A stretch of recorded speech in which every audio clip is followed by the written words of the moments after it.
That fall, the battle continued with an aggressive ad campaign, complete with television and radio spots, as well as newspaper and billboard ads. Some people say that homosexual behavior is the same as being black. Does anyone really believe that? This makes no sense to me. We need to stop this in Cincinnati. I'm voting yes on issue 3. In early November of 1993, the people of Cincinnati voiced their decision with the vote of 62 to 38% in favor of issue 3. I remember when I was first going around speaking to groups, I would try to speak from a legal standpoint, and I really didn't know that much about the law in a sense. But I noticed that when I really began to go from not just a legal standpoint, but just the right and wrongness of it as relates to the Bible, as relates to what most people think, that really, I think most voters really began to connect with that more so. But the struggle continued when the legality of issue 3 was brought to the U.S. Sixth Circuit Court. That court ruled to uphold issue 3. The case was then appealed to the U.S. Supreme Court. In October 1998, the court refused to hear the case, and after 5 years of legal battles, issue 3 finally went into effect. I believe that issue 3 was ultimately upheld because issue 3 was constitutional. It was legitimate. It said that homosexuals are not a minority group. The laws are very clear on that issue. In fact, there's a 3-part test as to what constitutes a suspect class or a minority group, and then it would include whether they have an immutable characteristic, and what kind of economic power they have, and what kind of political power they have. And certainly, to answer those questions regarding homosexuals, to say that it is not immutable, that they do have incredible economic power and they do have incredible political power, is to then say that they shouldn't be classified as a minority status. Although issue 3 was upheld in Cincinnati, we find the battle to equate sexual orientation to civil rights rages on across the nation in both large and small communities. In Cleveland Heights, Ohio, the struggle took a different direction when City Council again overstepped its bounds, in this case, passing legislation granting health benefits only to domestic partners. City Council, I felt, did not have the right to make this their decision. It should have been a community decision. I feel that health insurance is for everyone, and if they had made it for everyone, I wouldn't have a problem with it. But they did not make it for everyone. They solely singled out homosexuals and lesbians. I think that residents will remember this when it comes time for council elections. I think that they will continue to look for ways to get this off the books. The biggest misconception is that the people who are against this are against health insurance for everyone, and that's not the case. The people who are against this ordinance are against it because this particular ordinance was designed for the homosexual community. It was designed to further the homosexual agenda, and that's not some legislation that we want on the books of Cleveland Heights. What can local communities do to protect themselves from activists who push their own agenda?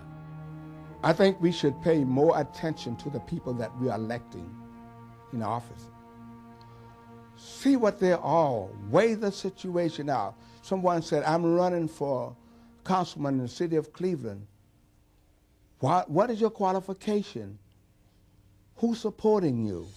I had to ask myself, when I was first asked to be the spokesperson, I really didn't want to get involved. I was the president of the ministers' conference, I was pastoring the church, I was just doing a number of different things, and I really thought someone else was going to do it. And one day, I asked myself, why don't I want to get involved with this?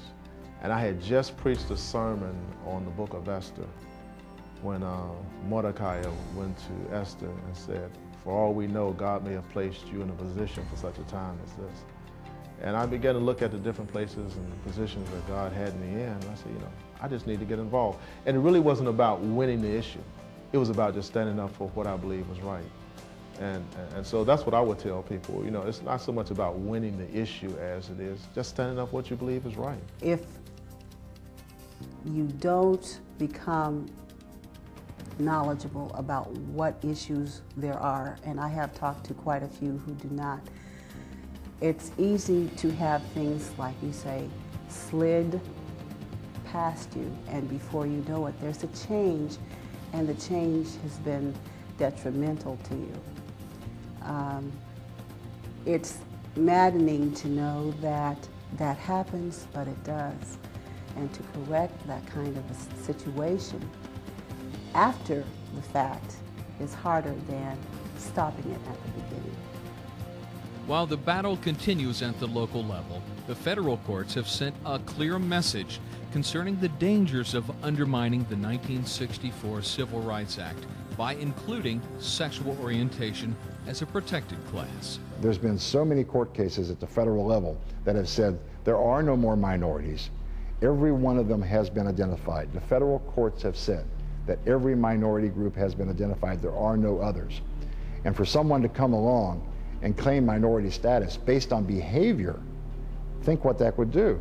That just opens Pandora's box. The 1964 Civil Rights Act becomes absolutely null and void if we're going to start including people based on behavior. Many African Americans are offended and insulted by the claims of activists that the homosexual struggle for full minority status is the same as the African American struggle for civil rights.